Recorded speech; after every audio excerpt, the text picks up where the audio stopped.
আসসালামু আলাইকুম। নাইটসল থেকে একটা স্পেশাল পার্সেল আজকে রেডি হয়ে যাচ্ছে আব্দুল্লাহ আল মামুন ভাইয়ের জন্য।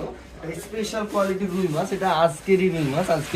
আজকে আমরা ঘাট থেকে নিয়ে আসলাম মাত্র রুই মাছটা। দেখার মতো একটা রুই মাছ, একদম মাছটা একদম দেখার মতো, বাইরের লুক থেকে আউটফিট একদম সবকিছু দেখার মতো রুই মাছটা।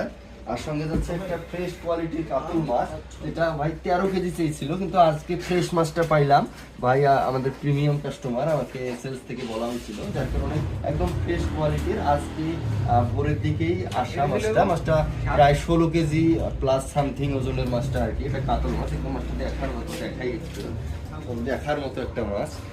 আর সঙ্গে যাচ্ছে 3 পিস রাজা ইলিশ পদ্মা। আর এটা ভাই চেয়েছিল 6 পিস টোটাল, কিন্তু রাজা ইলিশ এই মুহূর্তে পাওয়া অনেকটাই দুষ্কর, যার কারণে আমরা 3টা পেয়েছি এই মাছগুলোর সঙ্গে। নাকি এই 3টা ইলিশ এবং সঙ্গে যাচ্ছে কাতল মাছ এবং রুই মাছ স্পেশাল কোয়ালিটির। ইনশাআল্লাহ এগুলো এখন আমরা প্যাকেজিং করে দেবো, উনি আজকের মধ্যে এটা হোম ডেলিভারি পেয়ে যাবে। আসসালামু আলাইকুম ভাই।